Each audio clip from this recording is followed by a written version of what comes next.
Joining me today is Dia Mirza, an exceptional model, an exceptional actor, an exceptional producer. But above all that, she is exceptional because she is tirelessly working towards making this world a better place for all of us to live in. Thank you very much, Dia, Thank you, Vivek. for giving us the hope that an individual too can make such a difference. Only individuals will make a difference. I have so much to talk to you about, and I'm going to go back right to your childhood. I was going through your website where you said something which just left me completely astonished. You said that when you were 16, you made up your mind that you were going to be financially independent. And I don't know of a single 16-year-old who thinks that way. How did that happen? Why did you start thinking that way?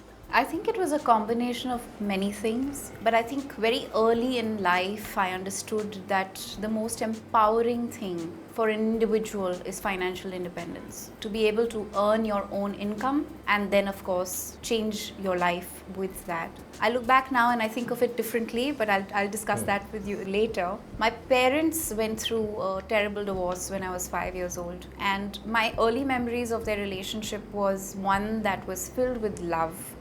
They were very unique individuals, both of them, creative, artistic, emotional. Their way of life was very unique. Their choices were unique. And I couldn't for the life of me understand why these two people had decided to exit their marriage. And I remember asking my mother why at 5. And she said, two people might love each other a lot, but that doesn't mean they can live together. And I think one of the biggest burdens in their relationship was their financial crisis. My father was a creative man. He believed in seeking, exploring. He did a lot and he was a remarkable human being, but he was also whimsical, and he didn't have the discipline of everyday life, which is get up, go to work, earn so and so money. And I think the overheads and the financial stress of having to bring up a child, having to deal with all the pressures that came with life, just tore into their beautiful relationship. And I witnessed that at a very young age. And then both of them went on to remarry. I lost my father when I was 9. But even with my stepfather, Abba, was also, again, very interesting backdrop, because he was born into what is called a Khandani Hyderabadi household. So they had lots of real estate, all of that. But I saw my mother struggle with money a lot. I used to get 15 clothes every Dasera, and that's what I would have to make do with for the rest of the year. There was no dearth of anything, but every material possession was measured. It was not easily given. You can say that I didn't have what is called an indulged childhood. And it's not like I grew up with that feeling that, I want to own all these things and I want all these material things. But I just knew that money had played a very terrifying part in my mother's life, and I didn't want to go through that ever. And I didn't want to be dependent on anybody financially. So I think at a very young age, the desire to go out and earn my own money. Also, I think it came from a fight I had with my mother. I wanted some fancy shoes and they were exorbitantly priced, and my mother looked at me and she said, money doesn't grow on trees, and there's absolutely no way I'm buying you that, and we can't afford such things. Why are you being so demanding? And I was very hurt because I wasn't a demanding child. I was very, very measured even in my demands as a child because I understood the circumstance. So that really hurt my ego.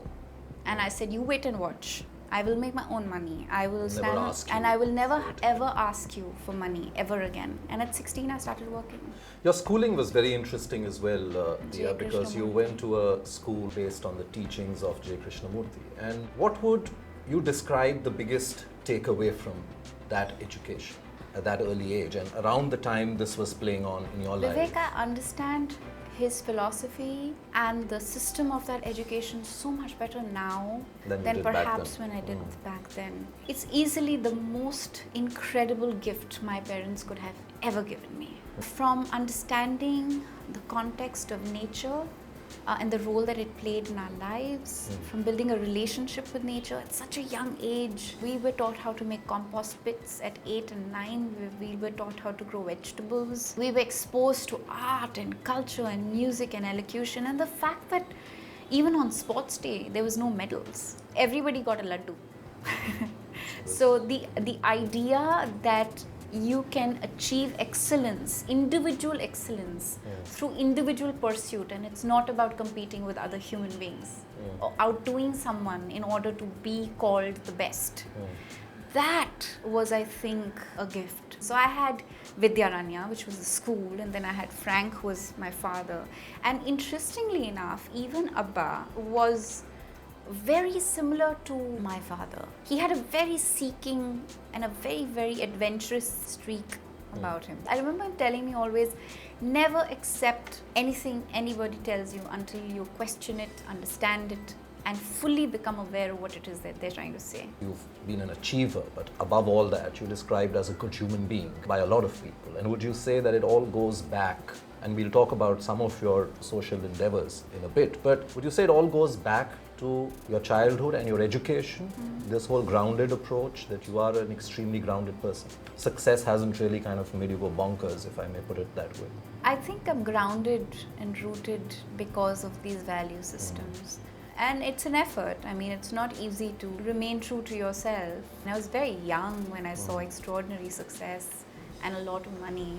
And a lot of people can get very easily haywire with that, just go crazy. And I think I did as well for a little bit. I mean, not in the sense that it didn't make me vain or it didn't make me rude, but I think it took me away from my core, from myself. I think it took failures for me to go back to my innate self and kind of tap back into that wonderful resource bank that had been cultivated over the years and say, hey, you know what, I'm about so much more than this.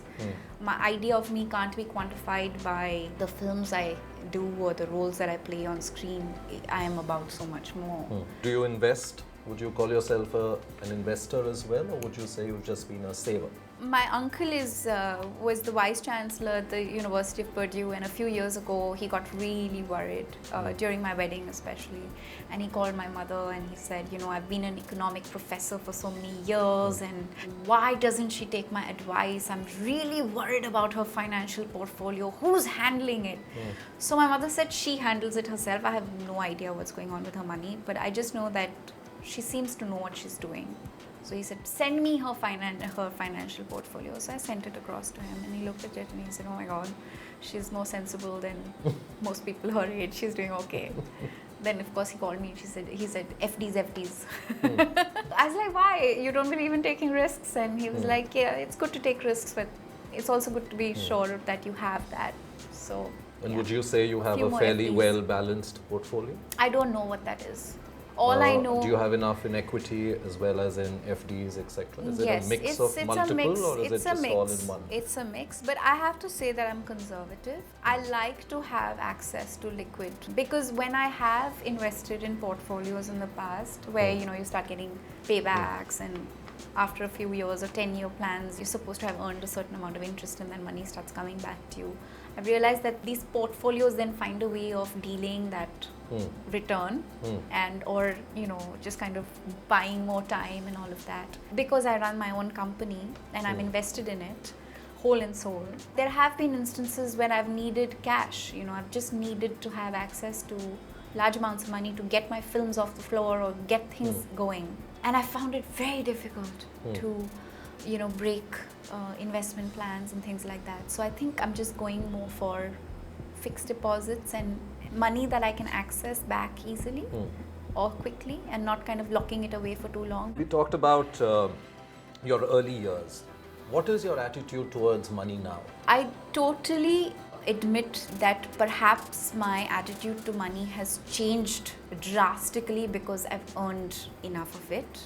I think somewhere along the way, I discovered that there was a point where I could say, I don't need more, and I can say no to work, because a lot of us are compelled to keep saying yes to jobs that we don't really necessarily relate to or feel for or care for, simply because it's adding to the bank balance. And I started saying no very young. If it was an alcohol brand, I'd say no. If it was, anything that just didn't echo with my values, I just would say no. And that empowered me. That made me feel even better about life. But I think I've been lucky. I've never had to worry about money. And maybe that's why my relationship with money and about money has changed. In what way? I think when I was younger, I believed that money was a step towards achieving happiness. I think now I have realized that money does not qualify for happiness. I've seen people from distressed economic backgrounds, like severely impoverished, leading very happy lives, very simple lives, very contented lives. So I realized that it's all very contextual and it's all very relative. If I was to be in a headspace where I was, just driven by consumerism, that, I wanted the new or the latest version of everything. And you're not like that? No. No, I wait for things to break down before I replace them. So the funny thing is now that everything I look at as consumption, I also look at it as waste. Because it has to go somewhere eventually, and I keep thinking about where it's going to go. So that, I think, controls my idea of wanting more. So take me through the journey of your life. You were an extremely successful model, hit it big, got films, you've done now a production company that you've started with your husband, you're producing films. And then somewhere along the line, Dia Mirza also became this conscience keeper of society. You were looking at environment, issues pertaining to children, women, disease management. Where did this transformation happen? And where do you kind of draw the line, and how do you split this in your own head? Because you're still actively doing your job, but then this part of you is perhaps something which is your core, as you talk. Such a reality that stares us in the face every day and all the time. I know bubbles are incubative and they feel comfortable, and most people find happiness in creating them, and more power to them. I don't grudge people who live in bubbles. I think because that's their way of dealing with life. I find it impossible to live in one because I don't know whether it is my compassion that just doesn't allow me to. Every single being, whether it is a human or animal, deserves an opportunity and a shot at life, because the value that I attach to existence is one that compels me to do more about it. I don't think I'd ever be able to turn a blind eye to something that is in my face and staring at me, whether it's climate change or whether it's inequality. And that then leads to the fact that children need education, children need healthcare, children need clean water and clean air, and so does everybody else, but children more than most grown-ups. You recently, Dia, tweeted about the whole social entrepreneurship aspect. You said, in fact, it's the only way forward. Because sustainable growth is an inclusive one, which is a very nice way of putting it. And it was interesting coming from someone like you, because you normally hear politicians say something like this for the sake of saying it, but you we don't hear politicians saying this. No, well, inclusive growth, and we're going to uplift our society, yeah, something. When come election time, they always... Yes, but they keep talking about roti, kapda, makan. Yes. Nobody is talking about forests. Nobody is talking about creating sustainable solutions at a grassroots level, empowering our artisans. There's so much we're actually such a rich country, and if we're going to continue to destroy our resources, where is this population going to get food and water and clean air from? So it's frightening that our idea of progress is urbanization. So I met Dr. Anil Joshi in Uttarakhand. So Dr. Anil Joshi was telling me something very, very interesting. It just kind of hit me, I was like, my God, why don't we think like that? So he says, गाँव नहीं बचेगा तो शहर नहीं बचेगा. आपका खाना supermarket में मॉल से नहीं आता है, गाँव से आता है. तो until you empower, and how are you empowering rural India? You're not empowering them by simply giving them access to electricity or building roads. You can empower them by giving them access to information, education, help them to do better agriculture, help them to get their handicraft, what they're good at, across the market. I'm terrified of a world that aspires to be urban. That's not what's going to take us forward. You also tweeted recently, Dia, that Gordon Gekko was not right in saying that greed is good when it comes to money. Greed is good if we are greedy for good.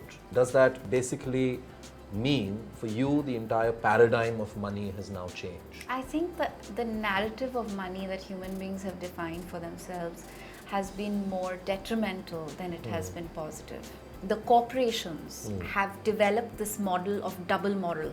I'll steal, I'll kill, I'll grab, and I'll do CSR. That has to change, because wherever you're taking from, you either have to be damn sure that you can give right back just as much, or you have absolutely no right to take. In India, there's tribals. There are people who have survived beautifully in their own way, living this life of harmony, creating whatever it is they have and wandering and, rearing their own animals, and their lives are at risk. Urban dwellers, corporations, in our idea or our effort to make more money, we have absolutely no right to take away their livelihood and to destroy what is rightfully theirs. Do you intend to seed some social entrepreneurship ventures of your own, or I invest hope in to. some of them? My area of work is communication.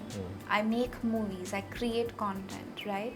My aspiration really is, more than anything else right now, and I feel that even more deeply each day, is to generate content to help people understand these things better. When I talk about nature and the fact that there's, for most kids, I know you grew up in a generation that probably climbed trees, you probably watched squirrels, you heard bird song. Your mind and eyes are tuned into things that children today have no idea about. And we need to take them back to it, because otherwise when these kids grow up and they assume roles that will shape and influence the way forward, they will make bad decisions because they don't know better. Do you get time at all, Dia? You got so many hobbies. Do you get time to at least give some amount of effort to them? Or are you just completely swamped with so much that you've taken on yourself? I'm like tearing up thinking about it, because there are days when I just feel so overwhelmed. But I'm so driven. I can't rest. I can't stop. There's so much work to be done. There's so many things that need attention. Yeah, I miss sitting by my window, painting, reading a book, having absolutely nothing to do. And these were such an integral part of my life, and I hope to be able to find the balance and go back to those things, because they all contribute to making me who I am. But the good news is that while I may have sacrificed a lot of me time to be able to run this company, do the acting jobs, to be able to do all these other things that I want to do, I just find myself abundantly blessed that I am only doing what I love, and I love what I do. And that is the essence of life, isn't it? Absolutely. It's been wonderful talking to Dia. I wish you all the very best. Thank you very much. It was great talking to you. Thank you. Thank you.